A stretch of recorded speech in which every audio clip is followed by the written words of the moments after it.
اعوذ باللہ من الشیطان الرجیم بسم اللہ الرحمن الرحیم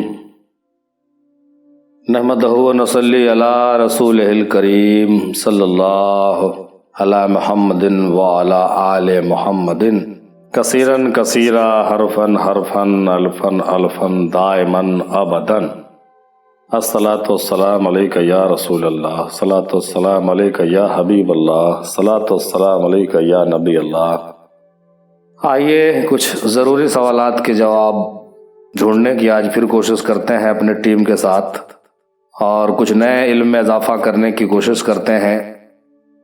سوال یہ پوچھے گئے تھے کہ اولیاء کے کتنے اقسام ہوتے ہیں، غوث کون ہے، قطب کون ہے، ابدال کون ہوتا ہے، قلندر کسے کہتے ہیں، اوتاد کیا ہے، ابرار کیا ہے، اس کے علاوہ اخیار، نجبہ، درویش، مجدد اور فقیر وغیرہ، مطلب یہ مختلف قسم کے جو اولیاء ہوتے ہیں تو یہ کیا ہے اور کون کون سے اولیاء کے اقسام ہیں۔ اس موضوع پر بات کرنے کے لیے آئیے ہم لوگ تھوڑا وقت نکالتے ہیں اور ایک تحقیقی اور ایک تفصیلی گفتگو کرنے کے لیے حاضر ہوتے ہیں، ہر بار کی طرح اس بار بھی، اور علم میں اضافہ کرتے ہوئے، نئی تحقیق کرتے ہوئے، مختلف خانقاہوں کے بزرگان دین اور بزرگوں کے تحقیقات اور کتب کے حوالے سے کچھ باتیں کرتے ہیں جو نہایت ایجوکیشنل ہو اور ہم لوگوں کی سمجھ بڑھے۔ آئیے بسم اللہ کرتے ہیں۔ سب سے پہلے جواب سماعت فرماتے ہیں ہمارے ٹیم کے پہلے محقق محترمہ سیدہ اختر محمودہ صاحبہ کا۔ انہوں نے کہا کہ اولیاء کے 12 اقسام ہوتے ہیں اور یہ دنیا میں اپنے مقامات کے مطابق اللہ تعالیٰ کے کام کو انجام دیتے ہیں۔ پہلا قسم ہوتا ہے غوث، جو پوری دنیا میں صرف ایک غوث ہوتے ہیں۔ غوث خلق خدا کی حاجت روائی کرتے ہیں، ان کی پریشانیوں کو دور کرتے ہیں اور مخلوق کو معرفت کے حقائق سے نوازتے ہیں۔ مخلوق کو، لوگوں کو غوث کے طرف رجوع ہو کر کے دعا کرنی چاہیے۔ لوگوں کو کیا کرنی چاہیے؟ غوث کے طرف رجوع ہو کر کے دعا ضرور کرنی چاہیے۔ دوسرا قسم ہوتا ہے قطب کا۔ 7 قطب اقلیم میں ہیں، 5 ملک شام میں ہیں اور ان سب کے ایک امام ہوتے ہیں۔ قطب العالم یا قطب الارشاد یا قطب الاکبر کہلاتے ہیں۔ عالم غیب میں ان کا نام عبداللہ ہوتا ہے۔ اس کے بعد تیسرا قسم انہوں نے فرمایا امامین کا۔ یہ قطب العالم کے 2 وزیر ہوتے ہیں، ایک دائیں اور ایک بائیں۔ دائیں کا مرتبہ بائیں سے زیادہ ہوتا ہے۔ جب کوئی قطب دنیا میں پردہ فرما جاتے ہیں تو ان امامین میں سے ایک قطب کا جگہ لے لیتا ہے۔ ان دونوں کی علامتیں یہ ہے کہ ایک امر بالمعروف کرتا ہے اور دوسرا نہی عن المنکر کرنے والا ہوتا ہے۔ یہ کثرت عبادت کرنے والے ہوتے ہیں، زہد و توکل والے ہوتے ہیں، حیا اور مراقبے کی شان ان کے اندر بہت زیادہ پائی جاتی ہے۔ چوتھا قسم جو ہے وہ اوتاد کا ہے۔ یہ 4 ہوتے ہیں پوری دنیا میں، ایک مغرب، ایک مشرق، ایک شمال، ایک جنوب میں ہوتے ہیں۔ اللہ تعالیٰ ان سے کام لیتے ہیں۔ علامتیں ان کی یہ ہے ان کی کہ کثرت عبادت، کثرت اثار کرنے والے ہوتے ہیں، توکل اللہ کرتے ہیں اور تسلیم و رضا والے ہوتے ہیں، تسلیم و رضا کے پیکر ہوتے ہیں، یہ اوتاد ہوتے ہیں۔ پانچواں جو قسم ہے وہ ابدال کا ہے۔ حدیثوں میں آیا ہے کہ ابدال 40 ہوتے ہیں۔ جب کوئی ایک انتقال کر جاتا ہے تو اس کے جگہ دوسرے کو قائم کر دیا جاتا ہے۔ 40 ابدال نظام کو چلاتے ہیں۔ ان میں خصوصی 7 ہوتے ہیں جو 7 بڑے زمین پر کام کرتے ہیں اور یہ 7 انبیاء سے روحانی فیض لیتے ہیں۔ وہ انبیاء کون ہیں بھائی؟ پہلا حضرت آدم علیہ السلام، دوسرا حضرت یحییٰ علیہ السلام، تیسرا حضرت ادریس علیہ السلام، چوتھا حضرت یوسف علیہ السلام اور 5واں حضرت ہارون علیہ السلام اور 6واں حضرت موسیٰ علیہ السلام اور 7واں حضرت ابراہیم علیہ السلام ہوتے ہیں۔ یہ جو 7 انبیاء کا نام انہوں نے لیا ہے، یہ 7 انبیاء سے روحانی فیض حاصل کرنے والے یہ ابدال ہوتے ہیں صاحب، ان کو نوٹ کیا جائے، غور کیا جائے اس پر۔ چھٹی قسم ہے اخیار کا۔ چھٹی قسم جو ہے وہ اخیار کا، یہ غیب میں ہوتے ہیں اور سیر کرتے ہیں۔ یہ ولایت کے درجے میں سے ایک ہے اور 7واں درجہ ابرار ہے۔ 7واں قسم یہ ابدال کے قریب ہوتے ہیں۔ ابرار جو ہوتے ہیں کہاں ہوتے ہیں؟ یہ ابدال کے قریب ہوتے ہیں۔ 8واں جو قسم ہے وہ نقبہ ہے۔ یہ 300 ہوتے ہیں۔ یہ عالم میں معرفت کے راز کھولتے ہیں۔ کیا کرتے ہیں؟ نقبہ لوگ جو ہوتے ہیں یہ عالم میں، دنیا میں کیا کرتے ہیں؟ معرفت کے راز کو کھولنے والے ہوتے ہیں۔ اس کو بھی نوٹ کیا جائے، اس کو سمجھنا چاہیے کہ عالم میں جو معرفت کے راز فاش کرنے والے لوگ ہوتے ہیں وہ کون ہوتے ہیں؟ نقبہ ہوتے ہیں۔ یہ ان کی ڈیوٹی ہوتی ہے۔ 9واں جو قسم انہوں نے بتایا وہ نجبہ کا۔ یہ 70 ہوتے ہیں۔ یہ دنیا میں روحانی طریقے سے نظام دنیا کو یہ رواں دواں کرتے ہیں، یہ نجبہ کہلاتے ہیں۔ یہ اپنے اولیاء اللہ کے راستے پر ہوتے ہیں اور ان کی بھی ڈیوٹی ہوتی ہے ماشاءاللہ۔ 10ویں قسم جو ہے وہ کیا ہے؟ امد کہلاتا ہے۔ امد، عین میم دال، امد۔ پوری دنیا میں یہ 4 ہوتے ہیں۔ دنیا کے چاروں کونے پر ان کو رکھا گیا ہے، یہ بھی نظام کو چلاتے ہیں۔ 11ویں قسم انہوں نے لکھا فرد. غوث ترقی کر کے فرد ہوتے ہیں. غوث ترقی کر کے کیا بن جاتے ہیں؟ فرد بن جاتے ہیں. یہ ایک الگ مقام ہے. ماشاءاللہ نہایت ہی غور کرنے کی بات ہے. فرد کا بھی نام ہم لوگ کبھی کبھی سنتے ہیں بعض کتب میں. 12ویں قسم انہوں نے لکھا ہے مخدوم کا. یہ پوشیدہ ہوتے ہیں, ان کی تعداد 12 ہے. یہ دنیا کے نظام کو چلانے والے ہوتے ہیں. یہ مخدوم کہلاتے ہیں. اللہ ان کی مختلف مقام عطا کرتے ہیں, ان سے خدمت لیا جاتا ہے. ان میں الگ الگ انداز کے ہوتے ہیں. بعض خلوت پسند ہوتے ہیں اور بعض خاموش رہتے ہیں. یہ مخدوم جو ہوتے ہیں نا, مخدومین جو ہوتے ہیں, وہ نہایت ہی مختلف قسم کی مزاج کے لوگ ہوتے ہیں. بعض کلام و گفتگو کرنے والے ہوتے ہیں اور بعض کلام کے ذریعے سے اپنے علوم و معرفت کو لوگوں تک پہنچاتے ہیں. یہ مخدوم کی ڈیوٹی ہے صاحب. آپ نے دیکھا کہ یہ مخدوم کی ڈیوٹی ہوتی ہے مختلف قسم کے خدمات لینا, اور خلوت و جلوت کو پسند کرنے والے, اور کچھ کلام کرنے والے اور کچھ کلام کو نہیں کرنے والے, علم و معرفت کو لوگوں تک پہنچانے والے. یہ مخدوم صاحب اور مخدوم لوگوں کا ڈیوٹی ہوتا ہے. اور اس کے علاوہ ہم لوگوں نے ابھی اور یہ بھی دیکھا کہ جو معرفت کے راز کھولتے ہیں وہ نقبہ ہوتے ہیں. اس طرح سے سب کے ڈیوٹی الگ الگ ہوتے ہیں. مزید محترمہ نے لکھا کہ انسان اپنے مقام سے ترقی کرتا ہے, فرشتے اپنے مقام سے ترقی نہیں کر سکتے. حضور صلی اللہ علیہ وسلم کی روح طیبہ ہے. سب اولیاء اکرام ان سے فیض لیتے ہیں. اسے قطب یکتا کہا جاتا ہے. کیا کہا جاتا ہے؟ قطب یکتا کہا جاتا ہے. اور نبی کریم صلی اللہ علیہ وسلم خود ایک قطب یکتا ہے. ان کے ذریعے سب کو فیض ملتی ہے. اللہ اکبر اللہ اکبر اللہ اکبر. یہاں پر ان کی تحریر ختم ہوتی ہے. ماشاءاللہ بہت بہتر آپ نے باتیں پیش کی ہے, اور مختلف 12 قسم کے جو ہے اولیاء کا ذکر انہوں نے نہایت تفصیلی انداز میں پیش کیا ہے. اس کے لیے محترمہ کو بہت شکریہ ادا کی جاتی ہے پورے ٹیم کی جانب سے, اور مرکز کی جانب سے ان کو تہ دل سے شکریہ ادا کیا جاتا ہے. اب جناب محترم صوفی ظفر افتخاری ظہوری صاحب اپنے بیان کے ساتھ تشریف لاتے ہیں, اور ان کے بیان کو سماعت فرمایا جائے. کہتے ہیں کہ اللہ تعالیٰ کے وہ خاص ایمان والے بندے جو اللہ اور رسول صلی اللہ علیہ وسلم کی محبت میں اپنی خواہشوں کو فنا کر دیتے ہیں اور ہمیشہ خدا اور رسول صلی اللہ علیہ وسلم کی اطاعت و فرمانبرداری میں مصروف رہتے ہیں, وہ اولیاء اللہ کہلاتے ہیں. حضرت داتا گنج بخش رحمۃ اللہ علیہ فرماتے ہیں کہ درویش وہ ہے جس کے پاس کچھ بھی نہ ہو اور نہ کسی چیز سے اس کا نقصان ہو, نہ تو اسباب کے موجود ہونے سے وہ غنی ہوتا ہے اور نہ اس کے غیر موجودگی میں ان کا محتاج ہوتا ہے. اللہ اکبر, کیا ہی بات ہے. قطب وہ ولی اللہ ہوتے ہیں جس پر دنیا کے انتظام اور نگہبانی کا مدار ہوتا ہے. یہ بہت بلند پایا ولی ہوتے ہیں, خدا رسیدہ بزرگ ہوتے ہیں. غوثیت بزرگی کا ایک خاص درجہ ہے. لفظ غوث کے لغوی معنی فریاد رس ہیں, چونکہ حضرت شیخ عبد القادر جیلانی رحمۃ اللہ علیہ غریبوں, بے کسوں اور حاجت مندوں کے مددگار ہیں, اس لیے آپ کو غوث العظم کے خطاب سے سرفراز کیا گیا. حضرت معروف کرکی رحمۃ اللہ علیہ فرماتے ہیں کہ خدا کے اولیاء 3 نشانیوں سے پہچانے جاتے ہیں. ان کا خیال خدا کا ہوتا ہے, ان کا سکونت خدا میں ہوتا ہے, اور ان کا کاروبار خدا کے ساتھ ہوتا ہے. اللہ اکبر, ماشاءاللہ نہایت ہی عمدہ بات آپ نے پیش کی جناب صوفی ظفر افتخاری بھائی, آپ کا بہت شکریہ. اب جناب محترم صوفی مزمل احمد قادری سروری صاحب کا بیان سماعت فرمایا جائے.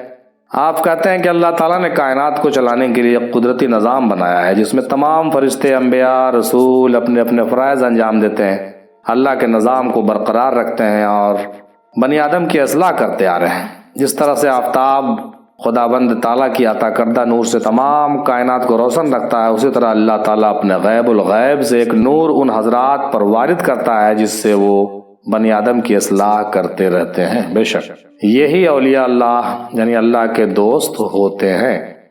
قرآن مجید میں فرماتے ہیں اللہ تعالیٰ کہ اے لوگو سن لو, بے شک اولیاء اللہ کو نہ کچھ خوف ہے اور نہ کچھ غم ہے. الا ان اولیاء اللہ لا خوف علیہم ولا هم یحزنون. مزید انہوں نے کہا کہ اولیاء اللہ کے 2 اقسام ہیں. پہلا اولیاء ظاہرین اور دوسرا اولیاء مستورین. پہلا اولیاء ظاہرین اور دوسرا اولیاء مستورین, یعنی ایک اولیاء جو ہوتے ہیں ظاہر ہوتے ہیں, دوسرے طرح کے جو اولیاء ہوتے ہیں وہ چھپے ہوئے ہوتے ہیں. اولیاء ظاہرین کے سپرد مخلوق خدا کو ہدایت و اصلاح ہوتی ہے. یہ لوگ اس کو پورا کرنے کے لیے اپنی زندگی وقف کر دیتے ہیں اور اپنے فرائض سے کبھی غافل نہیں ہوتے. وہ دشوار ترین حالات کے سامنے بھی اپنے کام پر مامور رہتے ہیں. بے شک اولیاء مستورین ان کے سپرد انصرام امور تکوینی ہوتا ہے، یہ اغیار کی نگاہوں سے مستور اور پوشیدہ ہوتے ہیں، مگر یہ بھی صاحب خدمت ہوتے ہیں۔ انہیں اپنے انصرامی امور کے سر انجام دہی کے سلسلے میں اظہار کی ضرورت ہی نہیں ہوتی۔ ان کو اصطلاح صوفیہ میں رجال الغیب اور مردان غیب کہا جاتا ہے۔ اولیاء مستورین کو کیا کہا جاتا ہے؟ رجال الغیب اور مردان غیب بھی کہا جاتا ہے۔ ان کا ایک اپنا وسیع جہاں ہے، ایک خفیہ نظام ہے، یہ ایک پوشیدہ دنیا ہے۔ اللہ اکبر۔ اولیاء مستورین کے 12 اقسام ہوتے ہیں محترم۔ پہلا قطب، دوسرا غوث، تیسرا امامین، چوتھا اوتاد، پانچواں ابدال، چھٹا اخیار، ساتواں ابرار، آٹھواں نقبہ، نوواں نجبہ، 10واں امد اور 11واں مکتوبان اور 12واں مفردان۔ انہوں نے اس طریقے سے لکھا ہے۔ دوسرے سوال پر انہوں نے کہا کہ غوث اللہ تعالیٰ کے خاص بندے ہوتے ہیں جو اللہ تعالیٰ سے دعا و فریاد کرتے ہیں۔ ان کی صفت یہ ہے کہ وہ عالم ربانی ہوتے ہیں، متابعت سنت ہوتے ہیں، علم باطن میں کامل ہوتے ہیں، رجال الغیب میں ان کا بلند درجہ ہوتا ہے۔ بعض اوقات غوث اور قطب کے اوصاف ایک ہی شخصیت میں جمع ہو جاتے ہیں۔ اللہ اکبر۔ تیسرے سوال پر کہتے ہیں کہ قطب اللہ تعالیٰ کے خاص بندے اور اولیاء اللہ میں ایک انتہائی اعلیٰ اور برگزیدہ گروہ کو قطب کہا جاتا ہے۔ یہ تکوین عالم کے ذمہ داریوں کو انجام دیتے ہیں۔ بعض اوقات مختلف افراد کی تربیت کے لیے ایک ایک قطب کو مقرر کیا جاتا ہے۔ جہاں جہاں انسانی معاشرہ ہے وہاں ایک قطب مقرر ہوتا ہے جو کہ ان کے محافظت و اصلاح کا ذمہ دار ہوتا ہے۔ وہ بستی مومنوں سے آباد ہو یا خواہ کافروں سے بھری ہو، مگر قطب اپنے فرائض انجام دیتے رہتے ہیں۔ مومنوں کو بستی میں اسم ہادی سے کام لیا جاتا ہے اور کافروں کی نگرانی میں اسم موزل سے لیا جاتا ہے۔ قطب کو مختلف ناموں سے پکارا جاتا ہے: قطب عالم، قطب کبریٰ، قطب الارشاد، قطب الامداد، قطب المدار، قطب الاقطاب وغیرہ۔ اور جہانگیر عالم کے نام سے ان کا تصرف عالم علوی اور عالم سفلی تک ہوتا ہے۔ سارا عالم انہی کے فیوز و برکات سے قائم دائم رہتا ہے۔ اگر قطب عالم کے وجود کو درمیان سے ہٹا دیا جائے تو سارا عالم درہم برہم ہو جائے۔ قطب عالم براہ راست اللہ تعالیٰ کے احکام و فیوز حاصل کرتے ہیں اور اسم رحمان کی تجلی کا مظہر ہوتے ہیں۔ پھر انہوں نے کہا ابدال کے متعلق کہ ابدال پوشیدہ ولی ہوتے ہیں جو دنیا کے انتظام و انصرام کے لیے معمور کیے جاتے ہیں۔ یہ نظام عالم پر مقرر اولیاء اللہ کے طبقات میں سے ایک طبقہ ہے۔ باران رحمت کا نزول اور آفات سماوی و عارضی کا خاتمہ انہی کے فرائض میں سے ہے۔ اللہ تعالیٰ اس مقام کو اولیاء کو یومن فیومن درجے کمال پر ترقی دے کر ان کے درجات تبدیل کرتا رہتا ہے، اور اگر ان میں سے ایک دنیا سے رخصت ہو جائے تو دوسرا اس جگہ پر مقرر کر دیا جاتا ہے۔ اسی وجہ سے ان کا نام ابدال ہوتا ہے۔ ابدال ہوتا ہے مطلب تبدیل کیا جانے والا۔ یہ جماعت دنیا بھر میں 40 اولیاء اللہ پر مشتمل ہے۔ یہ جماعت جو ہوتی ہے ابدال کی 40 لوگوں پر مشتمل ہوتی ہے۔ اس مقام پر وہ لوگ فائز ہوتے ہیں جو عشق رسول اللہ صلی اللہ علیہ وسلم سے انتہائی درجے کے جو لوگ حامل ہوتے ہیں۔ ماشاءاللہ، یہ ابدال کی خصوصیت ہے کہ وہ عاشق رسول بھی ہوتے ہیں۔ رجال الغیب میں ابدال کا مقام نہایت بلند ہے۔ یہ لوگوں کی روحانی امداد کرتے ہیں اور عاجزوں اور بے کسوں کی فریاد رسی پر مامور ہیں۔ یہ دنیا میں بیک وقت 7 ہوتے ہیں۔ دنیا میں جو بیک وقت ہوتے ہیں یہ 7 ہوتے ہیں اور 7 اقلیم پر متعین کیے جاتے ہیں۔ یہ 7 انبیاء علیہ السلام کے مشرف پر کام کرتے ہیں۔ ان 7 ابدالوں کو قطب اقلیم بھی کہتے ہیں۔ ان کی کل تعداد الگ الگ بتائی گئی ہے جو کہ مختلف خدمات سر انجام دیتے رہتے ہیں۔ پھر انہوں نے کہا کہ 5ویں سوال پر جو قلندر کے متعلق پوچھا گیا ہے کہ صوفیہ کے یہاں قلندر کا مقام بہت بلند ہے۔ یہ لفظ سریانی زبان میں اللہ تعالیٰ کے ناموں میں سے ایک نام ہے قلندر۔ قلندر حالات و مقامات و کرامات سے تجاوز کرتے چلے جاتے ہیں۔ ایسا انسان جن کے دیدہ اعتبار سے اور چشم حقیقت کے سامنے سے ہر شے کی حقیقت اٹھ گئی ہو، وہ مراتب وجود کو سمجھ کر ان میں عروج کرتا رہے، یہاں تک کہ عالم تکوین سے بالا قدم رکھے اور مقام وحدانیت کے مشاہدے میں غرق رہ کر احدیت کی تفصیل میں عین وحدت کا جمال مشاہدہ کر کے مقام وحدت کی مستی اور بے کیفی میں گم رہتے ہوئے مرتبہ احدیت پر واپس آئے۔ اللہ اکبر، یہ ہوتا ہے قلندر۔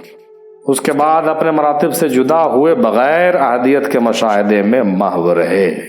یہ بہت ہی ٹیڑھی چیز ہے کہ اس کے بعد اپنے مراتب سے جدا ہوئے بغیر احدیت کے مشاہدے میں محو رہے، پھر انسانی مرتبے پر پہنچے اور عبودیت کا مقام حاصل کرے، یہاں تک کہ اس کا عروج اور نزول ایک ہو جائے، جزو میں کل اور کل میں جزو کو دیکھے، پھر ان تمام سے مستغنی ہو کر حیرت محمودہ یعنی سرور میں رہے تو اس کو قلندر کہتے ہیں۔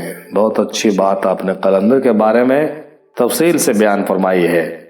یہ قلندر کا مقام محبوبیت سے بھی اعلیٰ ہے، کیونکہ محبوبیت کے مقام میں پھر بھی دوئی باقی رہتی ہے کہ ایک عاشق اور دوسرا معشوق ہوتا ہے، لیکن قلندری کا مقام یہ ہے کہ یہاں دوئی بالکل ہی نہیں رہتی۔ اللہ اکبر۔ چھٹے سوال پر انہوں نے کہا کہ اوتاد اولیاء اللہ کا خاص درجہ ہے، اولیاء اللہ ایک ہی مقام پر رہ کر اپنے اپنے فرائض انجام دیتے ہیں۔ اوتاد جو ہوتا ہے قیام عالم میں میخوں کا کام کرتے ہیں اور پہاڑوں کی طرح زمین پر امن برقرار رکھتے ہیں۔ کون؟ اوتاد۔ جب کوئی قطب دنیا سے رخصت ہو جاتے ہیں تو اوتاد سے ایک ان کی جگہ لے لیتا ہے۔ ماشاءاللہ۔ دنیا میں 4 اوتاد ہوتے ہیں، یہ عالم کے چاروں جانب یعنی شمال، جنوب، مشرق اور مغرب چاروں آفاق پر متعین کیے ہوئے ہوتے ہیں، ان کی ڈیوٹی لگے ہوئے ہوتے ہیں۔ پھر انہوں نے آگے کہا ابرار کے متعلق کہ اولیاء اللہ کا ایک گروہ ابرار ہے، یہ تکوین عالم کے کام میں مصروف رہتے ہیں، یہ شاہان ولایت ہوتے ہیں، ان کی تعداد 7 ہوتی ہے۔ پھر کہا کہ جب دنیا میں کفر و شرک و بدعات کی گھٹا چھاتی ہے تو اس وقت اللہ تعالیٰ اپنے فضل و کرم سے اپنے برگزیدہ بندے یعنی پیغمبروں کو مابعوث فرماتا ہے، وہ اس دنیا میں آ کر کفر و شرک میں مبتلا مخلوق کو گمراہی سے نکال کر راہ مستقیم پر لے کر آتے ہیں، اور انبیاء اکرام کا سلسلہ آدم علیہ السلام سے شروع ہو کر حضور پر نور سیدنا حضرت صلی اللہ علیہ وسلم تک ختم ہوا۔ حضور صلی اللہ علیہ وسلم کے بعد کوئی نبی نہیں آ سکتا، چونکہ یہ سلسلہ رشد و ہدایت جاری رہنا ہے، اور سرکار مدینہ صلی اللہ علیہ وسلم خاتم النبوت ہے، اس لیے یہ کام حضور صلی اللہ علیہ وسلم کے غلاموں یعنی اولیاء اکرام بالخصوص مجددین کے سپرد ہوتا ہے۔ یہ مجدد کے بارے میں بات کر رہے ہیں، اور ہر 100 سال کے بعد ایک مجدد پیدا ہوتا ہے۔ مجدد اپنے وقت میں حضور صلی اللہ علیہ وسلم کے اسوۃ حسنہ کا عملی نمونہ ہوتا ہے، وہ حضور صلی اللہ علیہ وسلم کا اتباع میں عزم و استقلال استقامت کا پیکر بن کر دین کی تجدید کرتا ہے۔ 1000 سال کے بعد ایک بڑا مجدد پیدا ہوتا ہے جو دین میں نئی روح پھونکتا ہے، اسی کو مجدد الف شانی کہا جاتا ہے۔ یہ نئی روح پھونکتا ہے اور شرک و بدعات کا قلعہ قمع کر کے دین کو اپنے اصلی رنگ میں پیش کرتا ہے۔ بہت عمدہ۔ اخیار سے متعلق کہتے ہیں کہ اولیاء نظام تکوین کا طبقہ ہے۔ اخیار کیا ہے؟ اولیاء نظام تکوین کا ایک طبقہ ہے، ان کو اہل ولایت بھی کہتے ہیں۔ یہ غوث کے ساتھ کام کرتے ہیں، یہ گھومتے رہتے ہیں، سیر کرتے رہتے ہیں، ان کی تعداد 300 ہے، ان کو اخیار کہتے ہیں۔ ان کی تعداد کتنی ہے؟ 300 ہے۔ 10ویں سوال پر بھی بات انہوں نے کی نجوہ کے بارے میں۔ یہ اللہ تعالیٰ کے خاص بندے ہیں، ان کی تعداد 70 ہے، یہ مصر میں رہتے ہیں، کائنات کے انتظامات میں مصروف رہتے ہیں۔ پھر انہوں نے آگے کہا درویش کے متعلق کہ درویش وہ ہے جسے غیر اللہ سے کوئی دلچسپی نہیں ہو، سروکار نہیں ہو، اسے صرف خدا کی رضا مطلوب ہو، ان کو کوئی پرواہ نہیں ہوتی کہ مخلوق اسے پسند کرتی ہے یا ناپسند، اور کون اسے داد دیتا ہے اور کون ملامت کرتا ہے، اسے کسی چیز کی پرواہ نہیں ہوتی۔ یہ 11ویں نمبر کے سوال پر انہوں نے درویش کے حوالے سے بات کہی ہے، ماشاءاللہ بہت عمدہ۔ اب 12ویں سوال پر آگے انہوں نے لکھا ہے، پوچھا گیا تھا کہ ان بزرگوں کے کیا کام ہیں، اولیاء اللہ کے کیا کام ہیں، تو یہی وہ لوگ ہیں جو رجال الغیب کہلاتے ہیں، اور اللہ تعالیٰ نے انہیں کائنات عرضی پر لوگوں کی زندگی کے کاموں میں آسانیاں پہنچانے میں مصروف رکھا ہے۔ یہ سب لوگ اولیاء مستورین کہلاتے ہیں۔ یہ اولیاء ظاہرین کی طرح نہ خانقاہیں بناتے ہیں نہ مسند ہدایت قائم کرتے ہیں۔ یہ لوگ جو ہوتے ہیں رجال الغیب کی بات ہو رہی ہے، اور اولیاء مستورین کے بارے میں یہ بات کر رہے ہیں۔ اولیاء ظاہرین کا ایک اپنا نظام ہے، وہ لوگوں کو رشد و ہدایت کے لیے روحانی مراکز قائم کرتے ہیں، پھر ان روحانی مراکز سے قلوب و ارواح کی اصلاح کرتے ہیں اور لوگوں کو رہنمائی فرماتے رہتے ہیں۔ انہی روحانی مراکز کو ہم خانقاہ کہتے ہیں، اور ان اولیاء ظاہرین کے نظام کو ہم نظام خانقاہی بھی کہتے ہیں۔ سید عالم صلی اللہ علیہ وسلم وآلہ وسلم کے ایک پیارے صحابی محمد بن عجلان رضی اللہ تعالیٰ عنہ بیان کرتے ہیں کہ نبی کریم صلی اللہ علیہ وسلم نے ارشاد فرمایا، میری امت میں ہر زمانہ قرن میں سابقون ہوں گے، اور یہ لوگ میری امت کے ابدال ہوں گے۔ وہ صدیق ہوں گے، یہی راست باز ہوں گے، ان کے ذریعے سے زمین پر پانی برسے گا، ان کے طفیل سے مخلوق خدا کی روزی میں برکت ہوگی، اور ان کے برکات کی وجہ سے زمین سے بے شمار بلائیں ٹلے گی، وہ ان امور میں بڑھ چڑھ کر اپنا کردار ادا کریں گے۔ اس حدیث کو کتاب رجال الغیب مصنف پیرزادہ اقبال احمد فاروقی صاحب نے بھی نقل کیا ہے۔ ماشاءاللہ انہوں نے بہت عمدہ طریقے سے اپنی باتیں پیش کی۔ بہت بہت شکریہ جناب سروری صاحب، آپ کی تفصیلی و تحقیقی گفتگو کے لیے بہت تہ دل سے شکریہ ادا کیا جاتا ہے مرکز کی جانب سے۔ اب جناب محترم محمد سبحانی صاحب اپنی گفتگو یوں بیان فرماتے ہیں۔ سب سے پہلے انہوں نے دوسرے سوال پر کہا کہ غوث کے معنی ہے سننے والا، فریاد رس، مددگار۔ غوث باطن کا ایک بہت بڑا مقام ہے۔ غوث کا مرتبہ اس کو ملتا ہے جس کی رسائی عالم ملکوت، عالم جبروت اور عالم لاہوت تک ہوتی ہے، پھر اسے تمام تر علوم سے نواز دیا جاتا ہے، یعنی اس کے پاس آنے والا کون کس ارادے سے آیا ہے اس کی خبر غوث کو ہو جاتی ہے۔ غوث باطن کی آواز سن سکتا ہے، خواہ وہ تنہا ہو یا مجمع میں ہو، اور وہ لوگوں کی حاجت روائی کرتا ہے۔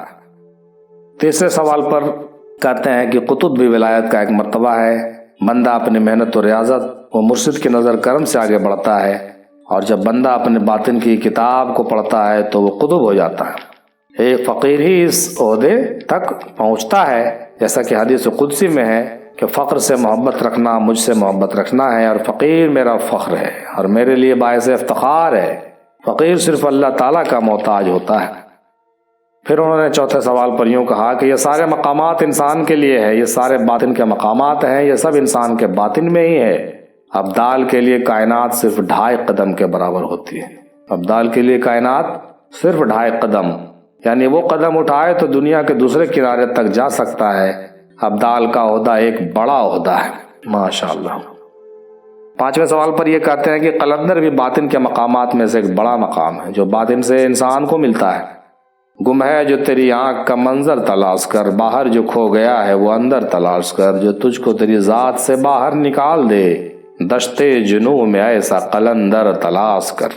بہت اچھا شعر انہوں نے کہا اس حوالے سے۔ پھر انہوں نے کہا کہ یہ سارے مقام جو سوال میں پوچھے گئے ہیں یہ سب فقر کے مقامات ہیں، اور فقر ایک بھید ہے۔ اس بھید کو وہی پاتا ہے جو اپنے سر کی پرواہ نہیں کرتا، اور جو اس بھید کو فاش کرتا ہے یہ بھید اس کا سر لے لیتا ہے۔ بہت عمدہ تحقیقی مضمون آپ نے بڑے ہی تفصیل اور اچھے انداز میں پیش کیا جناب سبحانی صاحب، آپ کا بہت بہت شکریہ۔ اب جناب صوفی صاحب عاشق سروردی کہتے ہیں کہ غوث ایک اعلیٰ مقام ہے، غوث کی شان اللہ کی شان ہوتی ہے۔ قطب ایک مرتبہ ہے جہاں رہتے ہیں، وہ جگہ اس کے نگہبانی میں رہتی ہے۔ پورے دنیا 4 ابدال پر چلتی ہے، اور ابدال دنیا کے نظام کو چلاتے ہیں۔ قلندر مست مولا ہوتے ہیں، اسے کسی بات کا غم اور خوف نہیں ہوتا۔ حضرت بولی شاہ نے اللہ سے مولا علی کی بو مانگا تھا، اور وہ بولی شاہ قلندر ہو گئے۔ درویش وہ ہوتے ہیں جو آنکھ بند کر کے اور سارے عالم کو دیکھتے ہیں۔ ہمارے دادا پیر بھی درویش گزرے ہیں، حضرت غوث علی شاہ میسوری رحمۃ اللہ علیہ۔ چلیے، انہوں نے اپنے پیر کے حوالے سے بہت عمدہ بات اپنے ہی لہجے میں بیان کیا ہے، ماشاءاللہ بہت بہتر۔ اور دمادم مست قلندر علی کا پہلا نمبر، انہوں نے جو ہے اشارتاً یہ بات کہی حضرت ابو علی شاہ کے بارے میں کہ حضرت ابو علی شاہ کو صرف مولا علی کا جب بو ملا تھا تو وہ اتنے بڑے قلندر ہو گئے، تو مولا علی کا کیا عالم ہوگا۔ اللہ اکبر۔ اب جناب صوفی مولانا سید محمد حسن ہاشمی صاحب تشریف لاتے ہیں، اور یوں گویا ہوتے ہیں کہ ابدال 300 ہوتے ہیں۔ ابدال 300 ہوتے ہیں، 200 ملک شام میں، باقی دوسری جگہ۔ حضرت قاسم قصیر رحمۃ اللہ نے اپنے رسالے میں لکھا ہے، انہوں نے ایک ہی جملہ لکھ کر کے خاموشی اختیار کی ہے، اور یہ ایک نئی بات ہے۔ اور انہوں نے یوں کہا کہ ابدال 300 ہوتے ہیں، اور 200 ملک شام میں ہوتے ہیں، باقی دوسرے جگہوں میں ہوتے ہیں۔ اور حضرت قاسم قصیری رحمۃ اللہ علیہ کے رسالے کے حوالے سے یہ بات نقل کی ہے۔ اس سے یہ اندازہ ہوتا ہے کہ مختلف محققین کی باتیں تھوڑی سی ڈیفرنٹ ہو سکتی ہے، اس میں پریشان ہونے کی ضرورت نہیں ہے، اور اپنے تحقیق کے مطابق لوگوں نے ان باتوں کو تحریر کیا ہے، بیان کیا ہے۔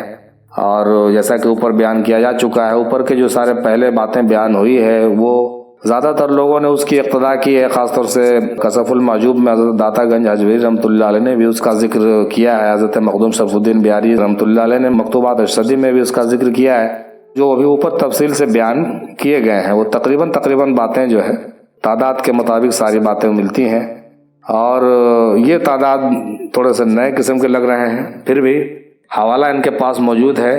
تو جناب حسن صاحب کا بھی شکریہ ادا کرنے کے بعد اب صوفی ثقیل خان واصل صاحب کی بات سماعت فرماتے ہیں۔ 500 ولی اور 40 ابدال ہر وقت دنیا میں موجود رہتے ہیں، 500 ولی اور 40 ابدال ہر وقت دنیا میں موجود رہتے ہیں، اور غوث، قطب، ابدال، ولی یہ سب کے سب پیر ہی ہوتے ہیں۔ انہوں نے کہا کہ جتنے بھی یہ مراتب ہیں، درجے ہیں، چاہے وہ ظاہری ہو یا باطنی ہو، یہ سب کیا ہوتے ہیں؟ یہ سب پیر ہی ہوتے ہیں، جناب شکیل صاحب نے کہا۔ اور 500 ولی اور 40 ابدال کے بارے میں انہوں نے ذکر کیا ہے ماشاءاللہ، حالانکہ انہوں نے حوالہ کچھ نہیں دیا ہے، لیکن ایسی باتیں بعض احادیث میں بھی کہیں کہیں میرے نظر سے گزری ہے، اور شاید ایسی باتیں شائع کم ہوتی ہیں، بعض کتب میں یہ سب باتیں لکھی ہوئی ہوتی ہیں۔ چلیے بہت شکریہ، آگے دیکھتے ہیں۔ جناب صوفی کامران قادری صاحب کہتے ہیں کہ غوث کسے کہتے ہیں؟ دینے والے کو، بانٹنے والے کو غوث کہتے ہیں۔ قلندر اسے کہتے ہیں جس نے کل کو اپنے اندر پا لیا۔ قلندر یعنی کل اندر۔ اللہ اکبر، یہ ایک نہایت ہی بہترین اصطلاح فرمائی آپ نے، بہت شکریہ۔ قلندر یعنی کل کا کل اندر، کیا بات ہے، بہت خوب بہت خوب۔ اب جناب صوفی عمر صاحب چونکہ ہمیشہ یہ چند لفظوں میں اپنی باتیں کہتے ہیں، اس بار بھی چند لفظوں میں بہت ہی اونچی بات کہی ہوگی، سماعت فرمائیے۔ کہتے ہیں کہ یہ سب عشق اور یقین کے درجات ہیں، اس کل کی جز ہے جس سے کہ سارا نظام قدرت چلتا ہے۔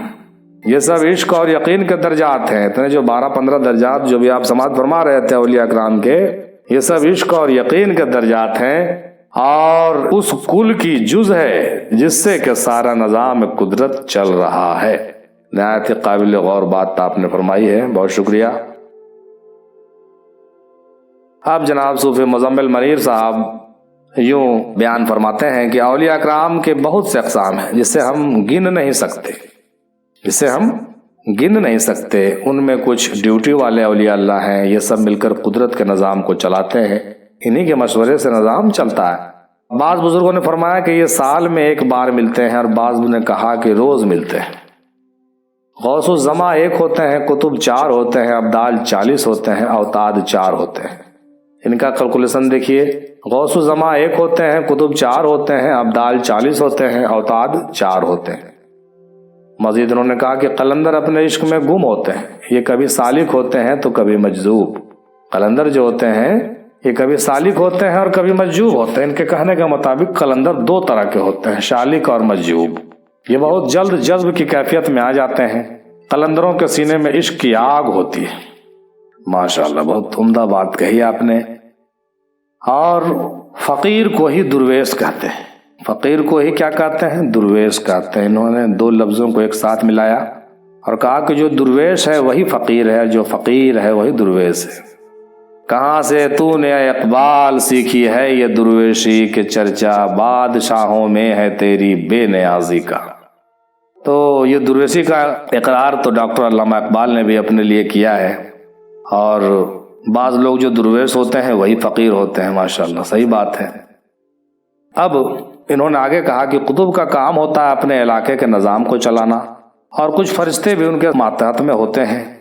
مزید کہتے ہیں کہ ڈیوٹی والے اولیاء کرام فرشتوں سے کام لیتے ہیں، رزق تقسیم کرتے ہیں، بارش برساتے ہیں، لوگوں تک غیبی مدد پہنچاتے ہیں، اور کچھ ولی ایسے بھی ہیں کہ انہیں خود نہیں معلوم کہ وہ ولی ہیں۔ ان کی تعداد بہت ہے۔ یہاں پر میں اپنی بات انکلوڈ کر دیتا ہوں، چونکہ الگ سے مجھے آخر میں بولنے کی ضرورت نہیں پڑے گی، تو یہیں پر یہ بات مجھے یاد آ رہی ہے کہ جہاں تک یہ کاؤنٹنگ کی بات انہوں نے بیان فرمایا ہے، تو میرے تحقیق اور میرے مطالعے کے مطابق بھی بات یہی ہے کہ تقریباً کہیں 300 کچھ کا ذکر آتا ہے اور کہیں کچھ کا ذکر آتا ہے، لیکن کل ملا کے اگر دیکھا جائے تو تقریباً کم و بیش 500 جو لوگ ہیں اولیاء کرام ہیں وہ ڈیوٹی والے ہوتے ہیں، اور 4000 کے بارے میں کسی بزرگ نے لکھا ہے کہیں، پوری طرح سے حوالہ مجھ کو یاد نہیں ہے، تو شاید آگے ملے کسی کے بیان میں۔ 4000 جو ولی ہوتے ہیں وہ گمنام ہوتے ہیں، اور کہیں پر ہم نے یہ بھی پڑھا کہ 23,000 جو لوگ ہوتے ہیں وہ صاحب کرامت ولی کہلاتے ہیں۔ تو اس طرح سے دیکھا جائے کہ 500 ڈیوٹی والے اولیاء اللہ، 4000 گمنام اولیاء اللہ، 23000 صاحب کرامت اولیاء اللہ ہیں، تو اسی میں سارے کے سارے تقریباً آ جاتے ہیں۔ اس کے علاوہ بھی کچھ اور ہوں گے تو اللہ عالم بالصواب۔ اتنی باتیں ہم لوگوں کو اب تک معلوم ہوئی ہیں، دریافت ہوئی ہیں، جس کا ذکر ہم لوگ کر رہے ہیں، چونکہ یہ باتیں جو ہے بہت ساری باطن کی ہیں، اور باطن کی باتیں ساری کی ساری جو ہے ہر کوئی نہیں بتا سکتا ہے، اور بتانے کا آرڈر بھی سب کو نہیں ہوتا ہے۔ اور دوسری بات ہم یہاں پر یہ ذکر کرتے چلیں کہ ایسا نہیں ہے کہ ہر آدمی سب تمام باتوں کو جانتا ہے، ایسا نہیں۔ ہم لوگ بھی کیا ہے کہ اسٹوڈنٹ ہیں، ہم لوگ بھی کوئی کامل ہستی نہیں ہے، کوئی پیر نہیں ہے، کوئی بہت بڑے ولی نہیں ہے۔ ہم لوگ ایک طالب علم کی حیثیت سے علم حاصل کرتے ہیں اور دوسروں تک پہنچاتے ہیں۔ یہ ہمارا ایک مشن بھی ہے اور ایک شوق بھی ہے۔ لہٰذا کوئی آدمی اگر یہ سمجھتا ہو کہ کوئی یہ دعویٰ کرے کہ میں کامل ہوں، وہ کامل ہے تو بیان کرتا ہے، اگر کامل نہیں ہے تو بیان کیوں کرتا ہے، ایسا سوچنا صحیح نہیں ہے۔ بیان کرنا اور نہیں کرنا یہ کامل ہونے اور اس کے لیے اولیاء ہونے کی کوئی سند کی ضرورت نہیں ہوتی ہے۔ یہ اپنا ایک شوق بھی ہے، ہابی بھی ہے۔ کچھ لوگوں کو یہ شوق ہوتا ہے، تو ہم جیسے لوگوں کو یہ شوق ہے کہ ان باتوں کو سیکھیں اور لوگوں تک پہنچائیں، بس اس سے زیادہ اور کچھ مت سمجھیے گا۔ اور باقی باتیں جو ہے صرف فیض و برکات سے متعلق ہے، اور بزرگان دین کے فیض اور ان کے کرم اور ان کے جو ہے روحانی عطا سے حاصل ہو سکتی ہے اور ہوتی ہے لوگوں کو۔ چلیے اب آگے بڑھتے ہیں۔ تو جناب مزمل صاحب منیر صاحب کہتے ہیں کہ تعداد کے متعلق کہ انہیں خود معلوم نہیں ہوتا جو گمنام ولی ہیں کہ وہ ان کی تعداد کتنی ہے، اور وہ ولی ہیں ان کو خود پتہ نہیں۔ اور مجدد کہتے ہیں دین میں تجدید کرنے والے کو، یہ تو اوپر بھی ذکر ہوا ہے، صوفیہ کرام اور علماء حق ہی مجدد ہوتے ہیں۔ یہ بھی اپنے انداز میں انہوں نے کہا مجدد تو ہوتے ہیں، لیکن اسپیشلی جو مجدد ہوتے ہیں ان کا ایک الگ ذکر ہوتا ہے، اور ایک مجدد الف ثانی ہوتے ہیں اس کا ذکر الگ ہوتا ہے۔ 100 سال میں آتے ہیں اور 1000 سال کے بعد آتے ہیں، تو یہ کاؤنٹنگ لوگ کرنے والے کرتے ہیں اور مورخ اس کو لکھتا ہے۔ مزید انہوں نے کہا کہ ڈیوٹی والے اولیاء اللہ میں سب سے بڑا مقام غوث زماں کا ہوتا ہے، باقی تمام ولی غوث زماں کے ماتحت رہتے ہیں، ان کے انڈرٹیکنگ رہتے ہیں، ان کے ماتحت رہتے ہیں، ان کے ڈائریکشن میں چلتے ہیں۔ اور بہت سے ایسے بھی عاشقین اور واصلین ہوتے ہیں کہ ان کا مقام بہت اعلیٰ ہوتا ہے۔ جی بالکل صحیح فرمایا۔ یہاں پر حضرت سلطان باہو رحمۃ اللہ علیہ کی ایک بات یاد آ رہی ہے جو میں یہاں پر کوٹ کرتا ہوں۔ چنانچہ حضرت سلطان باہو نے کہیں پر یہ بات بیان کی ہے، کہیں ان کے بعض کتابوں میں یہ بات کہیں مل جائے گی آپ کو، کہ انہوں نے کہا کہ یہ جو جتنے بھی باتیں ابھی آپ سماعت فرما رہے ہیں 12-15 قسم کے جو اولیاء کے اقسام ہیں، یہ سب ڈیوٹی والے اولیاء اکرام ہیں، اور عاشقین اور واصلین کا مقام جو ہوتا ہے ان سب سے بہت اونچا ہوتا ہے۔ اگر کسی کو یہ بات تکلیف لگتی ہو سن کر کے تو بھائی ہم اس میں کیا کریں، انہوں نے فرمایا تو عاشقین اور واصلین کا جو درجہ ہے یہ تمام بزرگوں اور تمام ڈیوٹی والے اولیاء اللہ سے ان کو بلند اور اونچا مانا گیا ہے، اور اس کو فضیلت دی گئی ہے، لہٰذا اس پر بھی غور ہونا چاہیے۔ یہی بات یہ بھی کہہ رہے ہیں کہ بہت ایسے بھی عاشقین اور واصلین ہوتے ہیں جو ان کے مقام بہت اعلیٰ ہوتے ہیں، بعض ایسے بھی ہوتے ہیں کہ ان کی خبر جو ہے غوث و کتب کو بھی نہیں ہوتی۔ اللہ اکبر، وہ فقر کے مقام پر ہوتے ہیں، ان کے ولایت کو کوئی بھی نہیں ناپ سکتا۔ تو یہ راز کی بات ہے، اللہ کا راز اللہ ہی جانے بھائی، ہے نا۔ تو میں نے پہلے کہا کہ اس میں تمام لوگ عاجز ہیں، یہ ساری باتیں تو ہر کوئی ساری کی ساری نہیں بتا سکتا ہے، لہٰذا جہاں تک جس کو جتنی سمجھ ہوئی، جتنی فراست ہوئی، یا جتنا مشاہدہ جن کو ہوا، اس آدھار پر اس بیس پر لوگ بات کرتے ہیں، اور ہم لوگ اس بات کو لوگوں تک پہنچنے اور پہنچانے میں مدد کرتے ہیں، بس یہی ہماری کوشش ہے، ورنہ اور کچھ نہیں ہے بھائی۔ اب کچھ تو ایسے بھی ہوں گے کہ حشر کے دن بڑے اولیاء کرام بول اٹھیں گے کہ یہ میرے وقت کا ولی تھا جبکہ مجھے اس کی خبر نہ تھی۔ اللہ اکبر۔ جناب مزمل منیر صاحب نے کچھ باتیں اس طرح کی بیان کی ہیں جس کے متعلق میں بھی اس میں جو ہے ہم خیالی ظاہر کرتا ہوں، اور بہت ساری باتیں میں نے ان کے ساتھ جوڑ کر کے بیان کی ہے۔ تو بہت اچھا، ماشاءاللہ بہت عمدہ طریقے سے آپ نے بیان کیا صاحب، بہت شکریہ ادا کرتے ہوئے آپ کا جو ہے میں مشکور و ممنون بھی ہوں، اور آئندہ بھی درخواست رہے گی کہ اس طرح کی باتیں اور تفصیلی بیانات جو ہے واضح طور سے تمام بھائی بیان کریں، اور اس ٹیم کو اور مضبوط کریں تاکہ یہ تحقیقی ٹیم جو ہم لوگوں کی ہے تصوف پر کام کرتی ہوئی آگے بڑھے، اور لوگوں کو اس کا فیض ملے، لوگوں کو تصوف کی جانب آنے کے لیے جو ہے رجحان پیدا کرے، ایک اٹریکشن پیدا کرے، ایک شوق پیدا کرے، یہی مقصد ہے ہمارا، اور کیا رہے گا۔ چلیے صاحب، اب امیر افضلی صاحب نے کیا لکھا سو سماعت فرمائیے۔ حضرت داتا علی حجویری گنج بخش رحمۃ اللہ علیہ فرماتے ہیں کہ اولیاء اللہ میں سے 4000 تو وہ ہیں جو پوشیدہ رہتے ہیں، وہ نہ ایک دوسرے کو پہچانتے ہیں اور نہ اپنے حال کو خوبی و جمال کو جانتے ہیں، ان کی حالت خود اپنے سے اور تمام لوگوں سے پوشیدہ رہتی ہے، جیسا کہ اوپر ہم نے ذکر کیا ہے۔ اولیاء کے مختلف جماعتیں ہیں جو اولیاء اللہ حق تعالیٰ کے بارگاہ کے لشکری اور مشکلات کو حل کرنے والے ہوتے ہیں، ان کی تعداد 300 ہے، ان کو اخیار کہتے ہیں، یہ ذکر تو پہلے بھی ہو چکا اوپر۔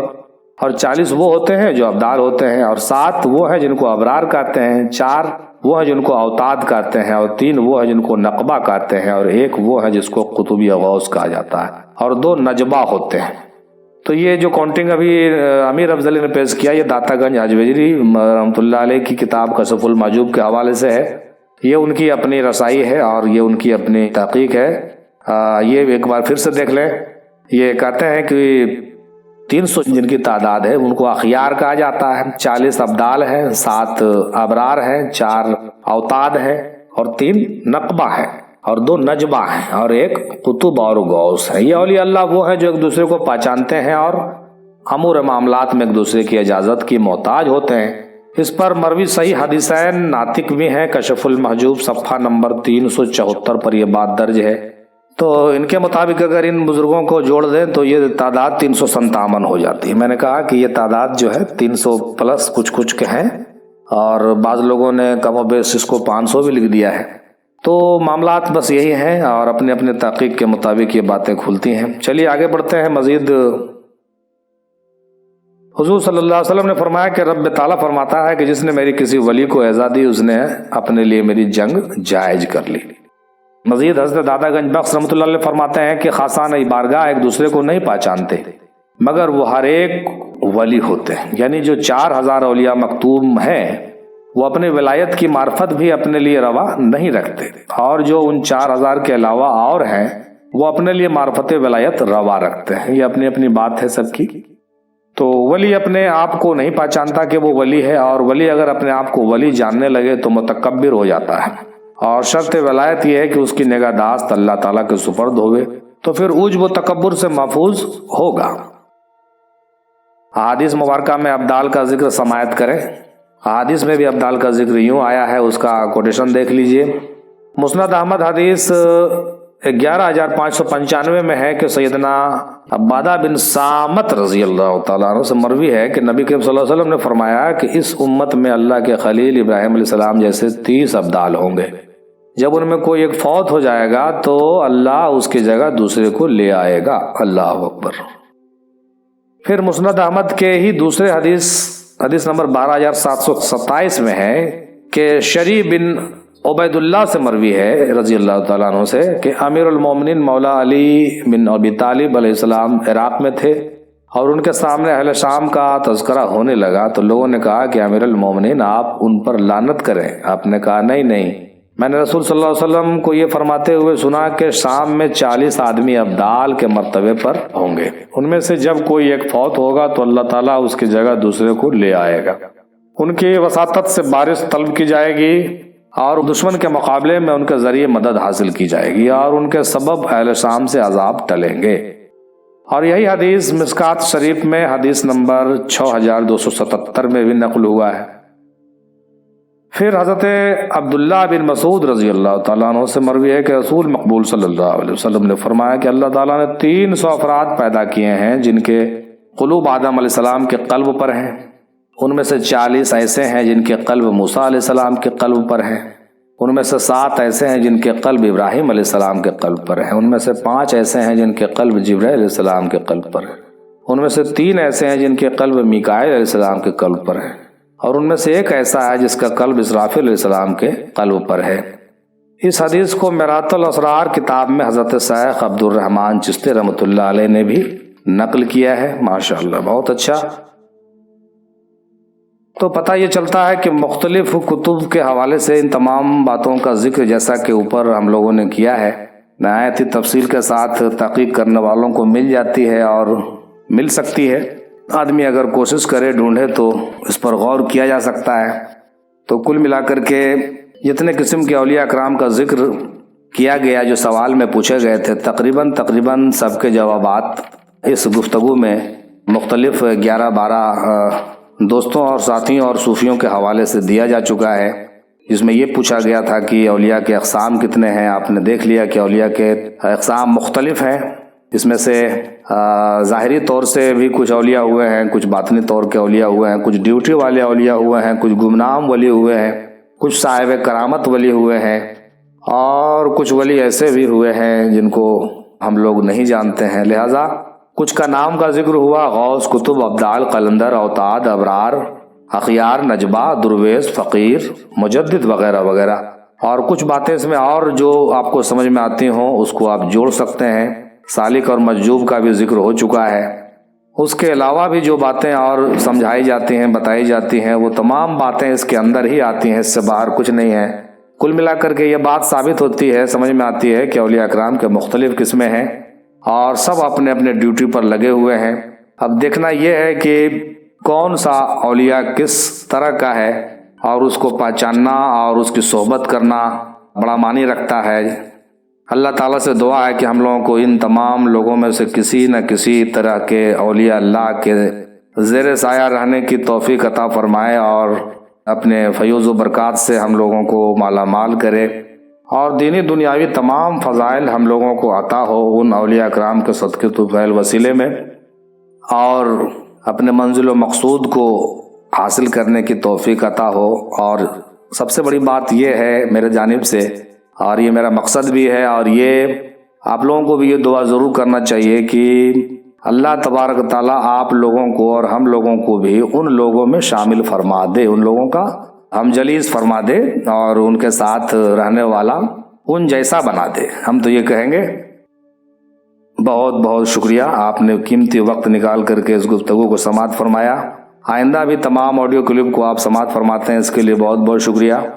ہم کو بھی اپنے دعا میں یاد رکھیے گا، اور ہم بھی دعا گو ہیں آپ کے لیے کہ آپ بھی روحانی ترقی کریں اور ہم بھی اپنی روحانی ترقی آگے کریں۔ انشاءاللہ تعالی ہم لوگ اپنے عاقبت کو بخیر کریں، اور حشر کے دن ہم لوگ کامیاب اور سرخرو ہوں، اور رسول مقبول صلی اللہ علیہ وسلم کے زیر سایہ ہوں، مولا علی کے زیر سایہ ہوں، حسنین کریمین اور اہل بیت اطہار کے ساتھ ہم لوگوں کا آخرت ہو، اور ہم لوگ سرخرو و سرفراز ہو سکیں۔